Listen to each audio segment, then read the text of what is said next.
que é um homofóbico? Alguém que, se ele estiver num elevador e entrar um homossexual, ele passa mal. As pessoas são forçadas a falarem de uma determinada maneira. Com a mudança das palavras, você vai mudando como a sociedade se comporta.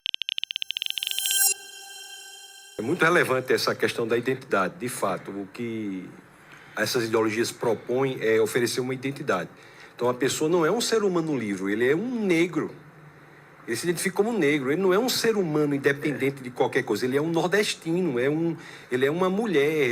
Então, é sempre essa postura, é um homossexual, essa postura que faz com que ele se identifique. E não para por aí. Aí vem o domínio desses grupos. O domínio desses grupos se dá exatamente pela conquista que se deu no século XX na filosofia da linguagem, com o entendimento de que o nosso pensamento é estruturado linguisticamente. Que não é que você pensa e a partir do seu pensamento você molda o seu pensamento à linguagem. Não, é que você já pensa linguisticamente.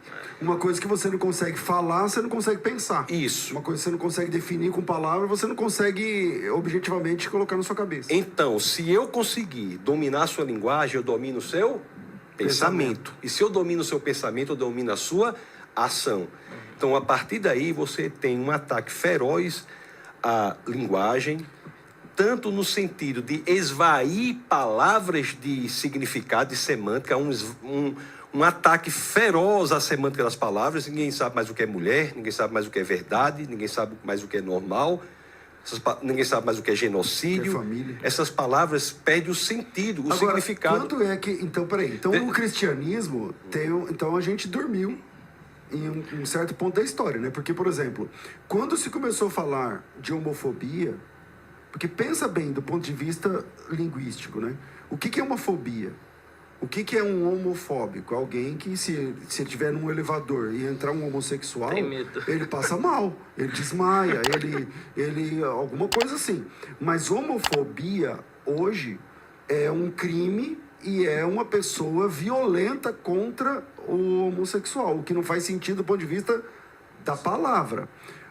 Então a gente dormiu no ponto de engolindo essas terminologias, tá? A própria direita, em grande parte, não consegue entender o poder do elemento simbólico, do elemento da linguagem. Ela dorme em relação a isso até hoje. Até hoje. O poder da linguagem é essencial. Por exemplo, na questão do homossexualismo, por exemplo, muita gente tem medo de falar homossexualismo como se o sufixo ismo denotasse doença. É claro que não. Eu já passei por isso em debate oficialmente. Então, é claro que não. Onde é que ismo denota doença? Denota ideologia. Exato. Então, um debate do qual eu participei, eu perguntei, vamos lá, pessoal, vamos elencar as doenças com ismo, porque há algumas, né? Astigmatismo, reumatismo, há algumas, né? Mas as poderosas mesmo, AIDS, câncer, AVC, não tem nada de ismo. Então, assim, outra coisa, você chega e deixa que seu filho fale de maneira que você não gostaria que ele pensasse. Quando você faz isso, seu filho passa a pensar da forma que você está deixando ele falar. O próprio negro, você não sabe se chama negro, não sabe se chama preto, não seja... cada hora é um certo. Não sei o quê. Nós somos um povo essencialmente mestiço, essa é a nossa grande riqueza. Todos nós aqui somos absolutamente misturados. Hoje em dia o povo não sabe mais nem quem é Gilberto Freire, Casa Grande Senzala. O grande mal do Brasil foi numa letra, subtitular o Y de Gilberto Freire, botar o I de Paulo Freire. Basta voltar a Gilberto Freire. Então, nós demos uma resposta de pacificação à tensão racial através de nossa mestiçagem. Eles querem não aumentar a tensão. Então, a linguagem e todas essas outras questões da sexualidade também, isso vem lá da escola de Frankfurt, com Marcuse e tantos outros, acabaram com a possibilidade de nós termos liberdade de pensamento. Então, nos grupos, César, as pessoas são forçadas a falarem de uma determinada maneira.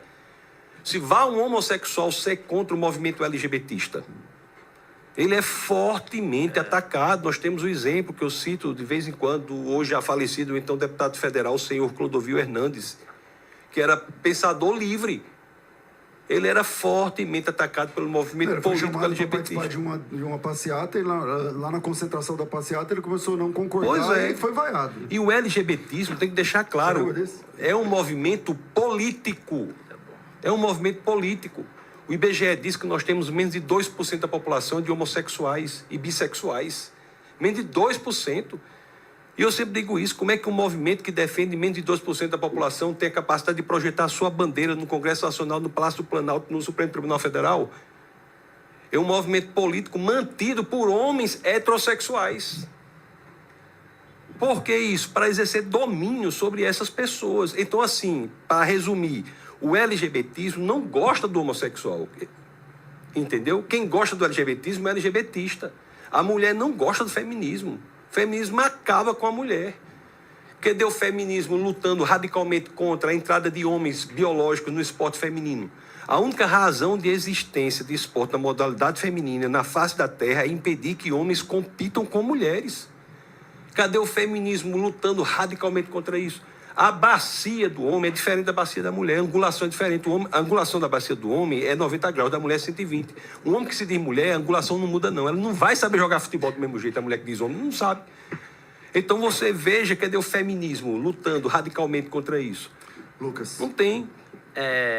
Eu acho que tem alguns pontos que a gente tem que destacar. Essa questão da linguagem, por exemplo, as mudanças elas surgem no meio acadêmico e elas vão impactando a realidade e a gente nem percebe. E a ideia do movimento, da agenda woke, do movimento woke, é exatamente que nós não questionemos os pressupostos deles e não tragamos luz para esse debate, porque a maioria da população tende a concordar com uma agenda mais conservadora. Mas, basicamente, você há um tempo atrás, quando você ia preencher um formulário, tinha lá questionado qual que é seu sexo, masculino ou feminino. Aí você colocava masculino, beleza, tudo tranquilo. Hoje em dia, pouco tempo atrás, começou a mudar os formulários. Você vai preencher um formulário, não está escrito sexo masculino e feminino, está escrito gênero. E por que gênero? Às vezes a pessoa nem percebe. É o normal do cidadão no cotidiano é não perceber. Tanto faz a forma como eu estou preenchendo aqui. Continua pensando, gênero, masculino e feminino. Continua. Mas aí tem uma sutileza nisso, tem uma pegadinha. Porque gênero, ele já existe, ele está nas palavras. Por exemplo, a palavra motorista, ela tem um gênero feminino, mas serve para designar homem e mulher. Feminismo tem um gênero masculino. Exatamente. Feminismo é masculino.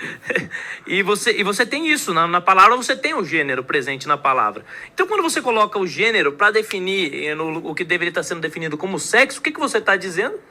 Que o gênero ele pode ser tanto para um quanto para outro, que o gênero ele não é fixo biologicamente.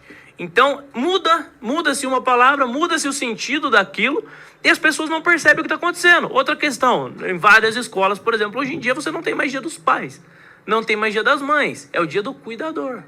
E aí, sutilmente, você remove a figura paterna, remove a importância da figura materna e vai dizendo que qualquer tipo de família pode ser o padrão e etc. Então, você muda as palavras e com a mudança das palavras você vai mudando como a sociedade se comporta. A sociedade nem mesmo se toca do que está acontecendo. E tudo isso é engendrado no meio acadêmico, primeiro.